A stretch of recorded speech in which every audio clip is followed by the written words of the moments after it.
Alrighty, welcome everyone to Authenticity with Alicia, the podcast where we explore burnout, the pressures of society, and our quest for identity and authenticity. I'm Alicia, and today I am so grateful to be joined by Michal Cohen. She is a licensed therapist based out in Hawaii, but she also practices virtually in California, Utah, Florida, Pennsylvania. She specializes in trauma, ADHD, anxiety, self doubt, and even psychedelic therapy, which is something we're going to talk about today. So I'm super excited. Thank you so much for being here. So nice to be here. Thank you for having me. I'm excited to get to know you more and have this conversation. Oh, I'm so jazzed. So our circles overlapped in a marketing course, right? And so I just love how like these different worlds can kind of collide and then these spaces where we get to have more of an open conversation because there's just a lot of people in those things. We're working really hard on all these marketing tasks. And so I'm excited to kind of get to know you as a person a little bit more. Same. Yeah, I feel the same too, because I love getting to meet other therapists and doing a course like that, but it's hard to find the time to like do a deeper dive of getting to know each person. But it's like we're all have so much in common just by virtue of being therapists and, taking certain courses together. So Well, I'm excited to dive in. One of the things, full disclosure, I normally like prep questions ahead of time, but then like the more that I've been thinking about this chat with you, I'm just gonna go rogue and kind of like out of order. So full on authentic today in my process. If I'm looking down, it's because I'm gonna be scattered. But I wanted to start with the psychedelic therapy question because I just, we were talking a little bit before the recording and I'm seeing it all over the place on Facebook, a little bit more like research is coming out on it. And I think it's really like this new, like it's been around for a while, but like it's becoming more, I think, of an accepted and common, modality type thing. And so can you just explain like let's start with what the heck is it? For people who have heard of this, they're going to hear the word psychedelic and probably have all sorts of things going to their mind. So can you explain what that is? sure, sure. So if we just look at the word psychedelic, right, it actually comes from the meaning mind manifesting, right? So when we talk about psychedelic therapy, we're talking about how certain substances take us to our deepest unconscious places, which is almost like going into the wild west of yourself. Love that metaphor.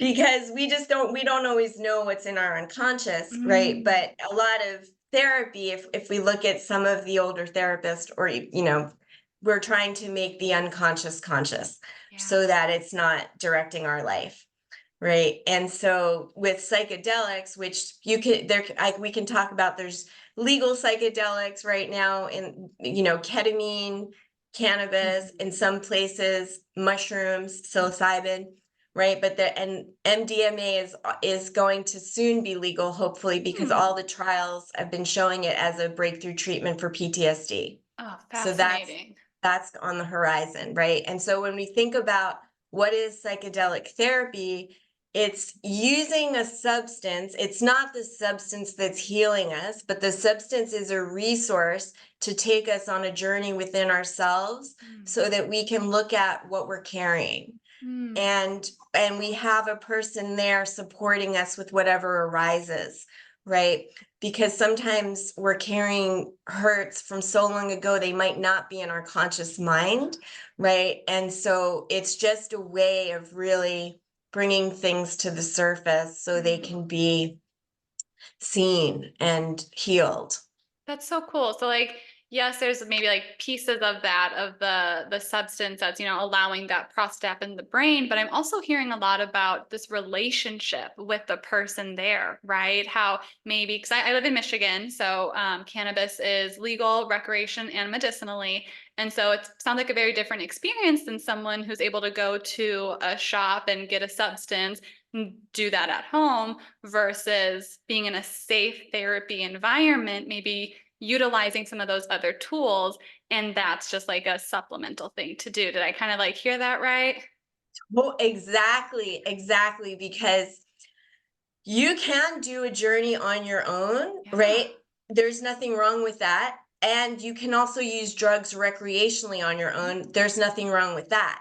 This type of a journey is there's things in myself that I might want another person to help me in case, things arise. I want to be able to be in a relationship with somebody that I feel safe with, Yeah. so that, right, if there's some trauma coming up for me, I'm going to be able to have this person to help me be with it, to move, to have bring some healing to something I've been carrying. So you're absolutely right. It's the relationship is really important, right? And again, like, I've been very influenced by the work of Dr. Carl Hart. So I feel very strongly that um, people can use drugs. That's their right, right? But we should let people use drugs safely and give them information, right?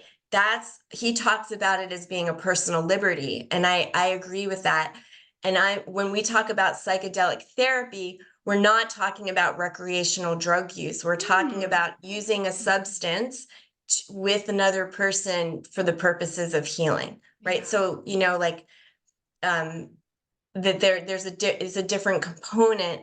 And again, right, because with psychedelic therapy, intentionality is very important. So you're always, you're meeting with someone ahead of time to sort of see, well, what is it that you want to bring awareness to or bring healing to, right? And that might be something just like somebody that doesn't have the best relationship with themselves, right? Show me self-love, show me what's in the way of self-love for me, right? So you're going into the experience with an intention, and then you have the person, the guide or the therapist there to help with whatever may be coming up. And then you're meeting afterwards to also process, right? Because awareness isn't the only part of healing, right? So right now that I'm aware, how can I have support to maybe make some shifts? Or now that I've seen these truths, what maybe do I need to make some changes around, or so the relationship piece is very important. And I could talk forever about this, but I could share one other piece if you want Oh, I'm about. all in because I will be full. I know minimal. Like I know it's a thing. I've got respect for people who do it. Like I just don't know anything about it. It's out of my realm. And I keep seeing it on these like Facebook boards and, clients are talking about it. And so I'm just like, oh my God, I'm so excited to like hear you talk about it. Cool. So, because something that you said earlier about, oh, cannabis is legal in Michigan, right? And so again, like when we're looking at recreational use versus use, for healing and going on a journey, I love cannabis. It's something that's helped me in my own mental health journey. And, that's part of my own authenticity journey, just being out about my own use and my love of the plant. But if somebody had told me, oh, you are going to do a cannabis journey and it's going to be completely psychedelic, I didn't believe it. I was just like, no, I use this more of like symptom relief, helps me fall asleep, helps me feel a little less anxious. But right, so it's like we can use cannabis as symptom relief, right? But then I had the opportunity, I was actually doing a training of doing ganja yoga with founded by my friend Dee DeSalt. And because I also weave some of that into my therapy world. And during our ganja yoga teacher training, she said, there's this guy, Daniel McQueen, and he does psychedelic cannabis journeys. And I thought it would be cool for us to go there together. And so when I had my first psychedelic cannabis journey, it was one of the deepest experiences I've ever had in my Wow. life. It was not And at just this point, symptom like you were relief. a cannabis user before this, right? And so like Yeah, even just showing the difference of this recreational medicinal use versus this journey that you're talking about. Wow. yeah.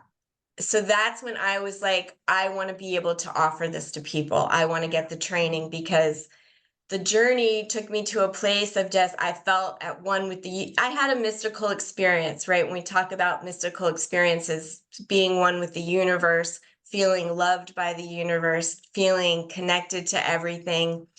And that in and of itself, it's not so much that that's what's healing for each of us, but in a sense, when we see that we're connected to something bigger than ourselves, Mm. right?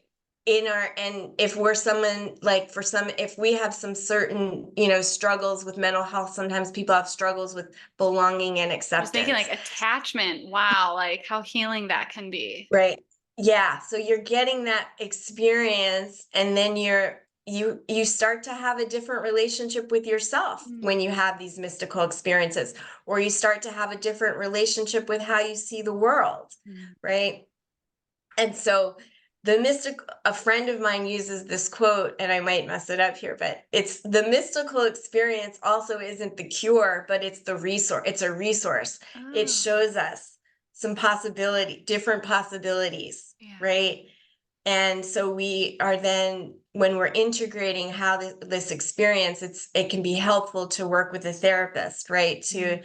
now that I've had this experience, what does this mean for how I see the world, or how I interact with other people, and myself? Yeah. And I think like thinking of the populations you work with, how empowering that can be for people of, dealing with trauma and insecurities and these deep wounds where it's not just this insight moment of, oh, I see this differently. It's now you're rewiring all these patterns and messages and meaning. And that's some deep work. And so again, that relationship, that intentionality, that seems to be like that, like just like elevates that treatment to the next level.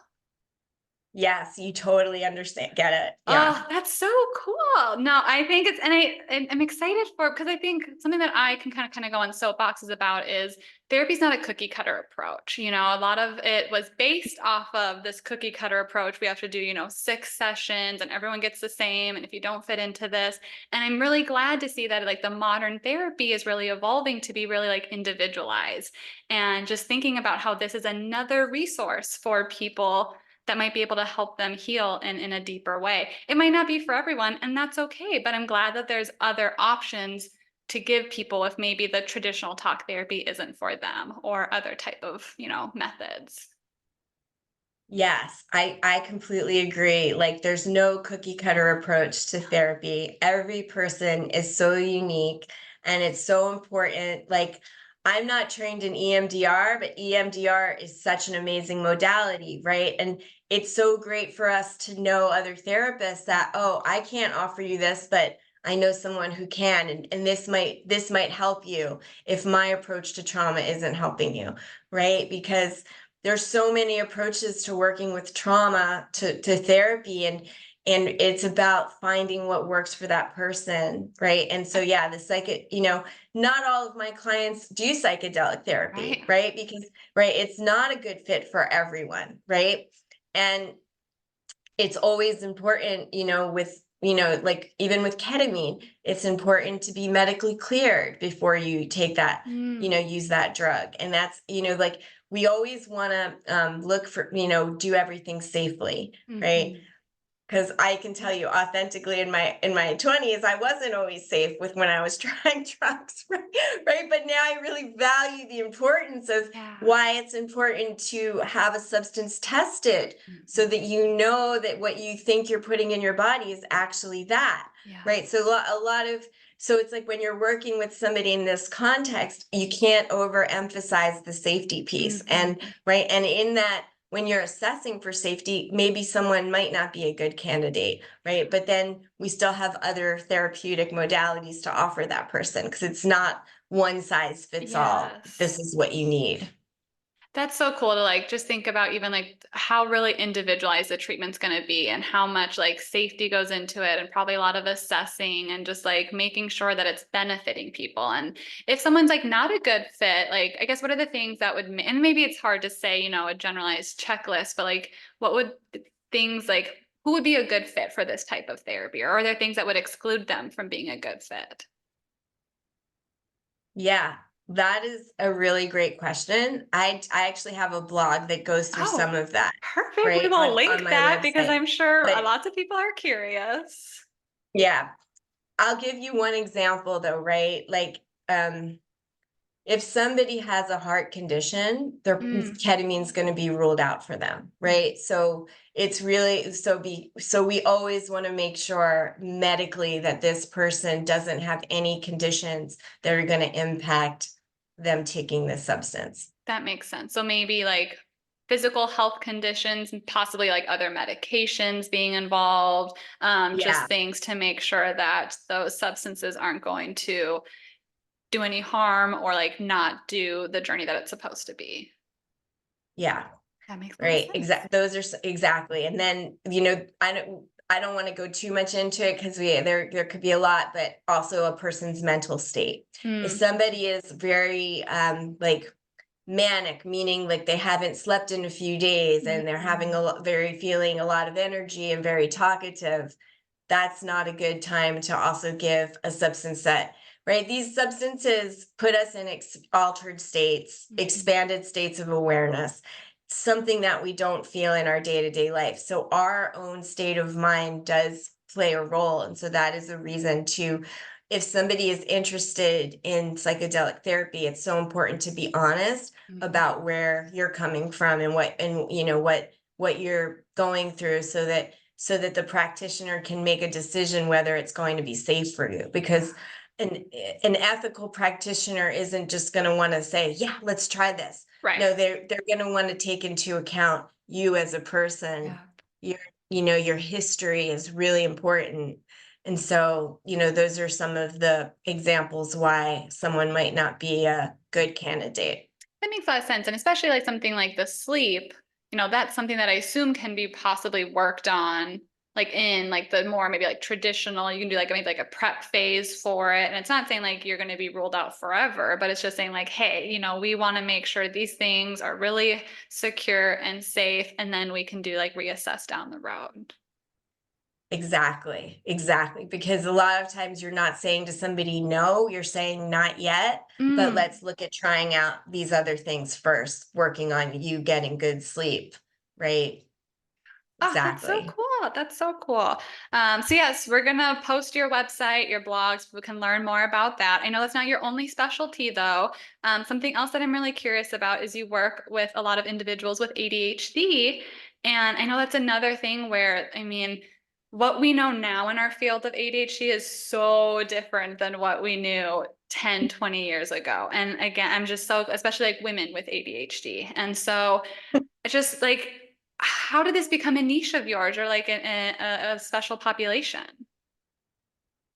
Yeah, so I'm going to, be really authentic and my own struggles with ADHD, Yeah. right? And really that was I had no awareness that I had ADHD until I was in grad school. Oh, And I was really struggling with the type of work that you needed to mhm. perform in grad school, especially the writing, because one of the hallmark symptoms of ADHD is procrastination. Yeah. Um, You're like, poster child, check. right?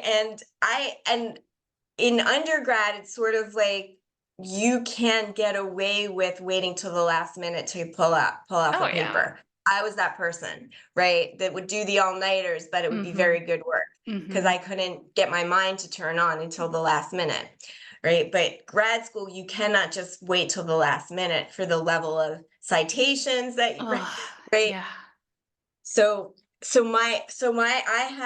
I don't want to, go into too much of it, but I had a Yeah. little bit of a difficult journey with actually even getting diagnosed. Um, Wow. I learned about it in grad school, and the doctor I first met with didn't want to believe me because a lot of grad students just are trying to get Adderall to help them. Wow. Yeah. So I had to prove myself because she put me on some medication, and when she saw me, I was very like calm and zombie like. Mm. Oh, now I know you have it because I see how you are in the medic. Oh And my so that was actually a very, so I have a lot of empathy for people that go through mental health struggles and don't always get the help that they think they're seeking. Yes. Oh, I think that story is going to resonate with so many people though, because I know like ADHD is not one of my specialties. My program did not do a great job teaching us on it. And so I thankfully have wonderful people in my network who I can refer to, but just the people who are like, in their 30s and 40s and who they're like, I saw this thing on TikTok or I saw this thing online and I think this might be me. And it's like, think of how many years and struggles and messages they get from teachers about, oh, you're just not trying hard enough. Oh, you're not organized enough. All these negative things. And it's like, oh, this wasn't even about you. This is a thing that's going on in your brain. And you're not getting that information until 30, 40, 50, whenever that is. That's so disheartening. Exactly, right? Because it really does impact the way a person functions in certain Yeah. areas of life, right? And when you don't know that that's because of a condition impacting you, you internalize it as Mhm. I'm not good enough. Yeah. Something's wrong with me, right? Which is so like even when we think of specializing in ADHD therapy, a lot of people think, oh yeah, it's going to help me be more organized, be Mhm. on, not miss, not know how to find my keys easier, Right. right? But it's also a deeper exploration into your own beliefs about yourself, Yeah. right? And helping a person heal those beliefs to like, it's okay if I forget my keys. That doesn't mean I'm not a normal person. Yes. Oh, that word normal. I think that's something that a lot of people can relate to is this like other versus this belonging. And I think a lot of our society is functioned around the normal, 9 to 5, and you have to work this way and follow this schedule. And this is how, all these rigid things. And someone with an ADHD brain isn't going to always fit those boxes. That doesn't mean you're not normal. Oh, yeah. I think lots of people are going to just like, you're going to be speaking to people's souls with this one. So, what are like some strategies for folks with ADHD? Because and in your words, and that we talked about before was like living with it. So we're not trying to, solve your time blocking problem. We're not trying to say you need to be more organized to find your keys, but there is this, deeper, maybe more mental aspect of it. So, what are some strategies that you would recommend for folks who may be exploring or this newly like label of ADHD for themselves? That's a great question, Alicia. So there's so many, but I think the first one that comes to mind is mindfulness, right? Mm, Mindfulness, we're bringing attention to whatever's happening in the moment and learning how to be with it, right?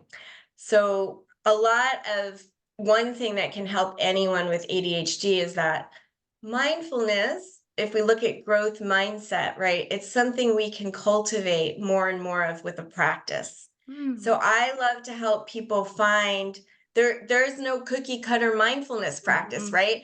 You help people find ones they enjoy, Yeah. right?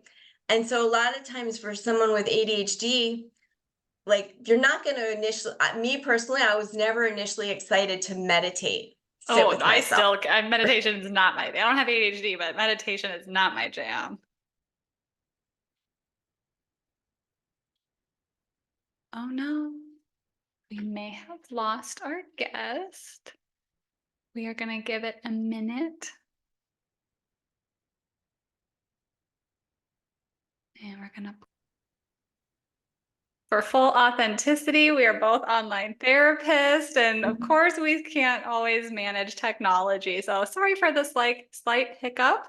We were just talking about mindfulness though, when you were saying how like meditation, when you first started, like that was not always like you were Yeah, super thrilled when about I that. heard the word meditation and my personality, it's like, you want me to sit still? What?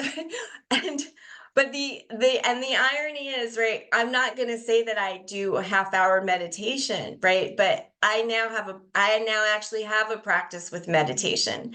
And what is the practice, right? Because when we think of mindfulness for ADHD, any type of mindfulness practice, whether it's meditation, yoga, Tai Chi, because you can do moving mindfulness Mm, practices. There's mhm, so many options, but we're actually coming back to what's happening in the present moment. We're mm, training our attention. yeah. So the thing about ADHD is it's a muscle you can build with Mhm. attention is a muscle we can build. It just depends how important is this to me, Yeah. right? And And finding the it like the all what like the right tool, right? Like you said, 30 minutes of sitting still, not thinking about anything, that may not be your tool, but there's other things you can do. right. Like a lot of people don't even will think meditation means sitting with yourself, right? Mm, But there's guided meditations. And so, one of the ways I work with people is I start every session asking if they want to do a 2-minute meditation grounding. So and so people get to, get and it's an option, right? Because I'm trauma informed. Everything, I ask everyone if they want to try it or not. But it gives people a taste of sitting with yourself, Yeah. learning if the mind floats, coming back, right? So and I mean, in my own ADHD journey, when I first started practicing yoga, that's what that transformed my life, right? And I'm not going to say everybody's going to do yoga, because again, it's not one size fits Right. all. But for me, that was a beautiful movement meditation of learning how to be with myself, using breath to regulate yourself, right? So that's what, like, when you asked that question about, ADHD, some tips, finding a mindfulness practice that you enjoy, right? Because mindfulness helps us make pauses with things. It helps us, and in life with ADHD, sometimes our person can be very activated emotionally, right? And they might say something that they later regret because it's coming from an emotional place. But if we're learning mindfulness, we might actually get that moment to say, hey, this is what I want to say, but if I say it, it's going to hurt this person. I'm going to take a breath here. So the mindfulness becomes infused in how you live your life, to helping a person with different aspects of how their ADHD impacts them. Because everyone's ADD or ADHD impacts them differently, right? But there can be some common themes of, saying things that we might regret in the heat of the moment. We're human. But I love We're that of human. how like it can ripple into these other areas. Like, hey, like my intention is not to, say this really harsh thing, but I'm feeling something. So let's slow this down and make sure that I can like say this correctly. And just, yeah, something like meditation or mindfulness or grounding, those types of things, not just helps with that present and that attention, but it can impact our relationships and our communication too. Exactly, right? And a huge thing is what you just said, slowing down, right? So I think a lot of mental health, when we can slow things down. One of my mentors once said to me, slowness is the medicine. Oh, Right. my little anxiety brain needed to hear that today. My brain's always going a million miles an hour. That's a lot of people with ADD, right? Their brain's going a million miles an hour. And when we're practicing mindfulness, it's, oh, I'm noticing my brain's going a million miles an hour. And just that noticing of it is no longer, then we're not identifying with just being in that, right? I am the person witnessing my brain going a million miles a minute. And then we get to be curious, well, who is this I that can observe what my mind is doing? Yeah. Sounds very, and like what I know in the therapy language, we use like the words like compassion and self-compassion. And so it's just like we're not judging like, oh my gosh, my brain's going a million miles an hour. This sucks. I'm so wrong for thinking this way, but you're being curious, you're being open. And I know a lot of the work that you do, like compassion is a big like core of the work that you do. And do you see that like mindfulness helps people kind of like tap into that compassion? So it can, for sure. Yeah. And again, it's because we then tap into, when a person's practicing mindfulness, how are they talking to themselves? And that's the opening for the compassion, right? Because so many people are, oh, I can't meditate because all I do is think. But it's exactly what you're saying. Let's just get curious and notice. Okay, there's a lot of thoughts. Then, well, what are you making it mean about yourself that you have all these thoughts, right? And then we might get into more, different place, but it's the compassion, right? Compassion allows us to be curious. When we're judging ourselves, there's nowhere to go. Yeah. Right. And that's why I love compassion, because when we judge ourselves, we're depleting ourselves of energy. Because we're shaming ourselves sometimes. And right, when we feel shame, it's just like, where do you go? Yeah. Deeper into the shame. Right. So it's helping people see, well, how I talk to myself actually can be a choice that I work on. And it actually gives me more power over, be having the choice to know, like, we may not have the first thought of ours may not be compassionate. Oh, yeah. That's okay, right? We just learn to notice that. And then can we say something kinder, right? Like, what would we tell a friend Oh, going, that's my favorite exercise. And my clients always are like, they now know anytime they say should or that they feel guilty, I have a look and they're like, oh, you're going to make me practice self-compassion, aren't you? And they're like, I would tell a friend this and I would believe it and they'd be wonderful, but I need to be different. And I'm like, It's such a huge one, right? I do this, and my clients can get the same look now too, right? Because they're like, ah, it's so funny. No, self-compassion is one of my favorite things. And I just agree with everything that you're saying of just that openness. And even like one of my biggest tips is like to have self-compassion on the journey of self-compassion. Like you're not going to be an expert at it probably the first time because our brains have years of these patterns of these labels, of this guilt, of this shame. And so just like you said, practicing maybe in these small doses, just being curious about it, just noticing it, that's a huge first step for a lot of people. yes, yes, I agree with you 100%. Oh, I love it. Well, I am a very boundary. I want to be respectful of your time. So one of the things that I ask everyone to kind of like wrap up the show is, how have you been practicing authenticity these past few weeks? That's a great I know, question put me too. on the spot.